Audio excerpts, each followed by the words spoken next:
Hey, good evening, everybody. Welcome back to the Six Rings Kane Show on a new night, Monday night now, baby. We're really excited, actually, to have Eric McLean on the show here, college football analyst, co-host of The Huddle. Coach, yes! All right! First touchdown of the year. Miami Hurricanes, yeah. You know the name already. It's Mercy. Ha ha. It's a six-ring Kane show. Can't forget the name though. Got Jazz, Blue, Vision, DJ, break the game code. Ain't no changing them, ain't no breaking them. Real Portland live from the Hard Rock Stadium. Ball 14 for the orange and green. We see the six-ring champs. There's more than a dream. This is life on the field. Beyond 100 yards, a hurricane that's never still put a damage to your squad. What's wrong with us? Seriously. What's wrong with us? We're Miami Hurricanes fans. Welcome to the Six Rings Kane Show, a show dedicated to Miami Hurricane sports, featuring the legendary Larry Bluestein, Jazz Santana, Vish, and Danny Gillette. Let's go Canes.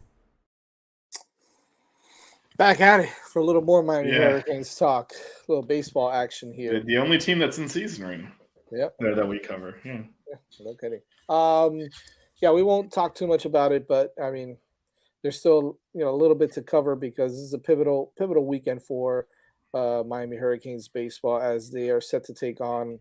What are they a top? Is Louisville still a top 15 program? Yeah, this is the biggest series left for the Canes for sure. It's another tough road series, but yeah. And look, this past weekend was a weird weekend. I know we took 2 or 3 from Georgia Tech, which is nice, but it's just a weird weekend all around with the cancellations and having to make sure they meet.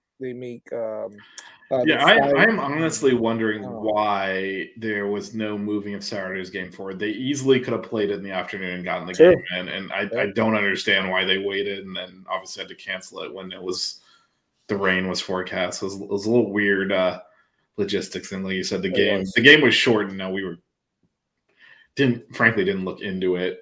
Yeah.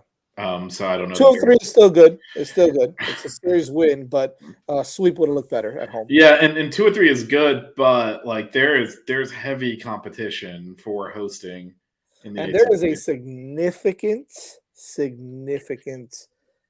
difference and drop off in how good they're playing on the road as opposed to how good they're playing at home as opposed to how good they're playing on the road. Exactly. I mean, we're 21-4 at home. What do we have? 14, 15 losses. So I think it's the only road series one is the North Carolina one. Yeah. Under 500 on the road. Oh yeah, significantly so. Because even lost 2 midweeks at FAU too. Yep. So the Canes need this one. I wonder if this is my question to you, Vish. Are they going to go back to Ligon as their Friday night guy? Or are they going to? I can't imagine after the way Zeal pitched last week. He was lights out, and so I think it's his for He's sure. He's got to come around to that Friday night, huh? Yeah. This is. That was definitely it was a big time performance. And Georgia Tech, I think their record isn't good. It's because of their pitching. Their hitting actually they have one of the highest batting averages, some of the highest power in the ACC. So that it was kind of always going to be a high scoring weekend, except it really wasn't because of Zeal. Right. So he shut them down, and frankly, our bats should have done more than what they did over the weekend. And about halfway through the second game, when the Canes were up 9-2, that's when Georgia Tech started getting it going and just kind of ripped the pitching the rest of the weekend, but held on to win that game and win the series. But I think it's got to be Zeal right now. Yeah.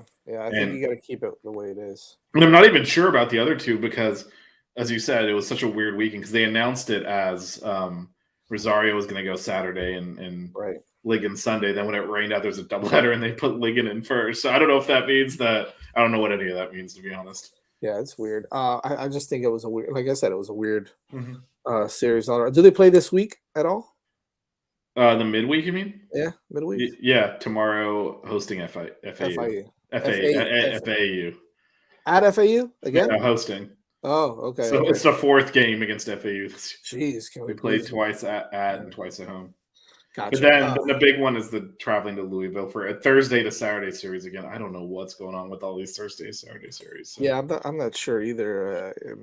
It's a scheduling thing. I don't know how that works, but they did this last year as well. They had a couple Thursday games, Thursday starts. So so that's the big one because, well, I mean, North Carolina, we're going into that series. We were saying, the winner's going to have a leg up on hosting. North Carolina has subsequently fallen apart.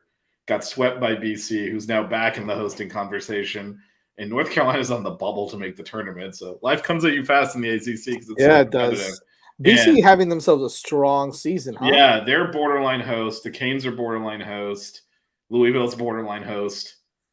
Maybe one or two of those will get it. Not all three. Because you already have Virginia and Wake Forest definitely going to host. Probably both going to be national seeds, but definitely will host at least. Yeah. So are they going to have 5? Probably not. 4 seems about right. So how many national seeds are there? There's 8 or 16? 8. Okay. There's 16 regional hosts. Right. So they do seed 1 to 16, and then they bracket it off. So if you're like the 16 seed, your regional's lined up with the 1 seed. Right. So in the supers, you would go with the 1 seed. So to answer Anthony's question, no. Not host a super regional. Super regional means you're top 8. They're definitely not top 8. Borderline to host. Now the only thing is, right, like if they face, like if for some reason, if for some reason the 16, you're let's say hypothetically, Miami is the 16th seed, right? And the 1 seed gets knocked out. Then you host. Then you host. Right, like the only way you'll host if you're the lower seed is if the higher seed gets knocked out of it. Yeah, in fact, last year there were so many upsets. I'm pretty sure Ole Miss ended up hosting. Yeah, they did. The second because of all the upsets. They were the last team. Yeah, but then they end up hosting the super regional though, I think. Unbelievable. Because that's what happens when there's upsets. So yeah.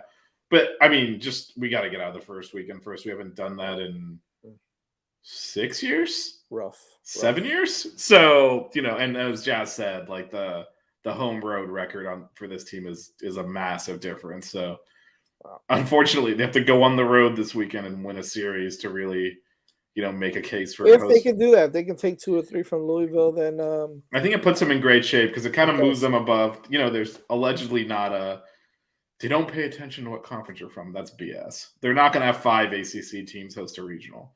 Yeah. So but they probably will have 4. So if you take care of Louisville at Louisville, you got to feel the Canes will move up. Boston College is definitely in play to host as well. It's a tough tough conference. Tough conference. Yeah, like when we played North Carolina, they were top 15. We took 2 or 3. BC swept them. They're not only not ranked, they're on the bubble. Like that's how quickly this conference and we'd be well advised not to get swept. Well, Virginia Tech was started off ranked in the top 25. We swept them. They ended up, and now they're hot again, and they're winning some games again. So it's interesting. Like you said, the ACC is crazy, man. It's a crazy conference. So, what I want to kind of talk about a little bit really quick is the lineup, and it's starting to shape up a little bit now.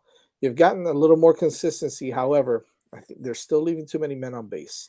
That's my biggest thing, is leaving their men on base, and they're living and dying still by the home run. And if you live by it, God knows you're going to die by it too, man. So I think they need to pick it up a little bit, and they need to execute a little bit more with runners on base. And I don't know if a shakeup needs to happen, or and I'm more concerned about the top of the lineup, believe it or not, than necessarily the bottom, because you know what you're getting with Carlos, right? You know what you're getting with Carlito. You know what you're going to get with Dom, even though he's hitting the 6 hole now. But anybody that's moved, Ian Farrell is doing okay, contrary to belief. He's actually doing all right. To your belief, yeah. Contrary to my belief, he's actually doing all right. So, I think the top of the lineup with Villegas is a little concerning to me, because you know what you're going to get with Kefis as well. Although Kefis, he hasn't struggled recently, but I think he needs to. He did get a little banged up this weekend. He didn't play the last game, so hopefully he's back on Thursday. Renzo started first. Renzo started at first. Yeah. So what are your thoughts on the lineup right now? Carrier he's been a bright spot in that lineup as well. Well, so I actually wanted to talk to you about Carrier. So you mentioned Ian Farrow. So Carrier in the field is a freaking train wreck. His coverage is like a 1 foot radius around where he starts. Like he cannot get to anything. There were so many like little pop-ups and stuff that As a DH. He's a DH. Yeah, so but then that means dropping Farrow out of the lineup. Who, Farrow? Well, so my question is, Carrier has not been Carrier, I'm sorry. in the field. Like he has no coverage in the outfield. Like he cannot get to anything. Yeah. There's so many pop-ups and stuff that just landed. All right. And I mean, do you move it? You can't get that bat out of the lineup. You kind of can't get Farrow's bat out of the lineup either, though. No, you can't. Just live with it. Because he strikes out every once in a while, but man, he hits the ball hard everywhere. Yeah. I think you just got to live with it. But definitely caused some problems for our pitchers. Our pitchers, we did a great job in the field of not making errors and still blowing plays left and right. And this is a ballsy move by Gino. You just mentioned it with Carrier, but he has gone to a more offensive lineup than defensive because you got Blake Sear playing second base, who's obviously, still work in progress there. You've got Carrier at right, and then if you don't have Carrier at right, you got to put Farrow in there, and Farrow's terrible in the outfield as well. So, I mean, this is a strong offensive lineup. And actually, it's weakening the whole outfield because Villegas is playing center field. Dario Gomez is a much better center fielder. Right. These are not errors. They're just like. No, they're not errors. But it's risk. But they're not getting to balls. Like there was a pop up that, I mean, Rosario came apart largely because Villegas did not catch a fly ball because he couldn't get to it somehow, and it kind of landed like a foot in front of him, and he probably could have laid out and caught up, but Dario Gomez catches it easily, and it's just, it's just little things where you're like, is this really There were multiple pop-ups we didn't catch. Like it wasn't great in the field. And I feel like you said, Gino took that risk and said, let's go offensive here. And it's worked out for him for the most part recently. Yeah, for the most part. We don't have a lot of two-way players. It's scary when the ground ball gets hit to Blake Sear and he picks it up. It's really scary if the ball gets hit anywhere but like Patelli at this point, because Rosario was kind of flicking the ball all over the place too. And Morales. Yeah, sorry, Morales. I know Rosario Morales. I get it. Rosario, unfortunately, like his velo dropped like 4 miles per hour from the last time pitch. I don't know what the hell happened. He was low 90s. Well, he was hitting 98 the last time he pitched, and then this time was 93, 92. I think I saw him get up to 94 at max. Yeah. Oh, wow. I don't know if he just like you said, that whole day was messed up. Yeah. Like the first game started at 11, and it's just I don't think he didn't have his best stuff. But I don't think there's anything you can do with the start. Those three have to be the starters. There's no other options. I agree. There's nothing you can really do there. So, oh boy. I don't know if you're watching this, but oh my God, we just tied the game. Are you kidding me? Let's go. Let's go, Caleb Martin. Let's go. Wow. Oh no, they gave him a 2. Shit. Oh, let's go. There it is. He just took the lead, baby. Boom. What the? Oh, my God. No. Oh man. Should we just call this like kids baseball on the floor or off the floor or whatever the name is? All right. Again, big matchup this weekend. All right, Anthony's got several questions. First of all, Anthony, the show's tomorrow with Katie Meyer. Get on the ball, dude. Yeah. It was 6 p.m. It's 6 p.m. tomorrow. It was always 6 p.m. tomorrow. Yes. It's not a reschedule.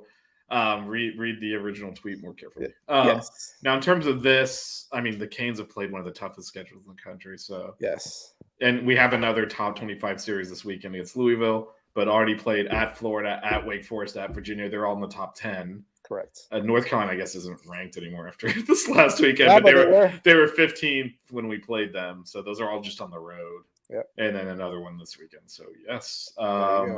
This is a good question.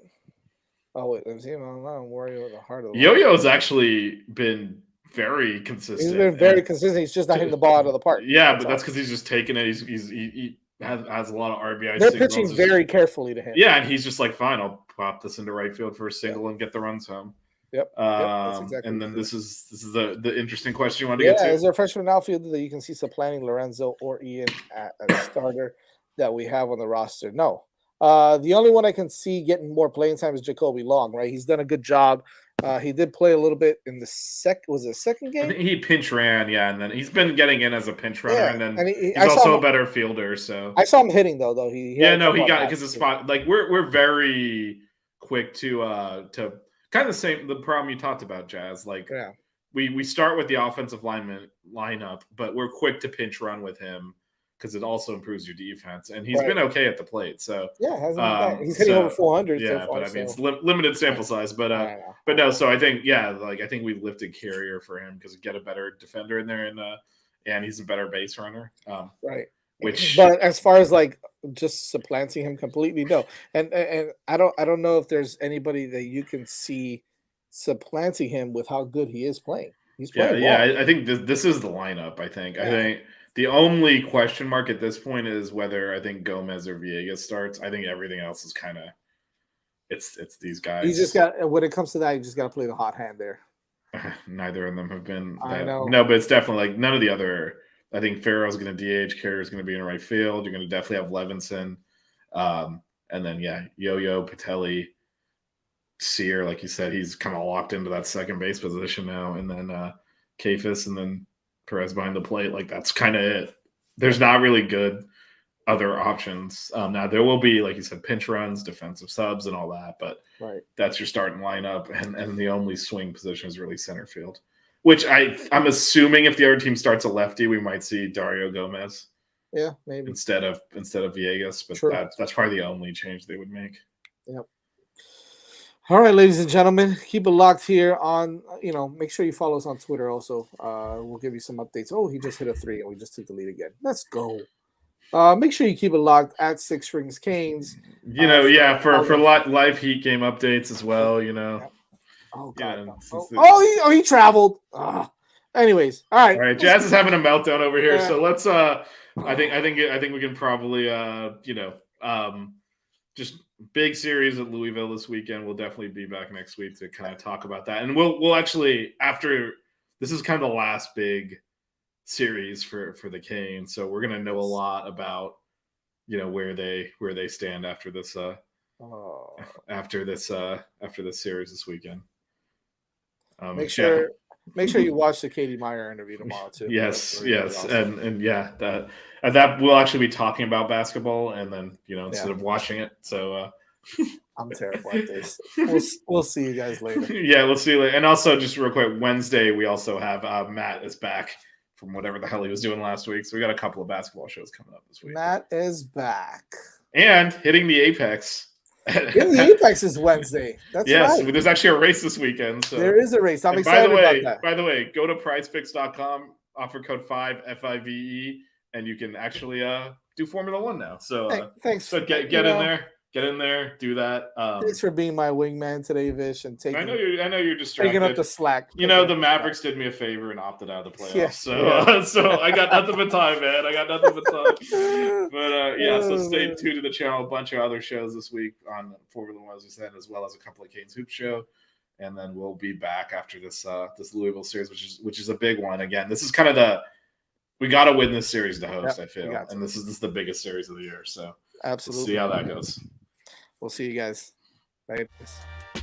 The Six Ring Kane Show. Yeah. The Six Ring Kane Show. Yeah. The Six Rings Kane Show. You know.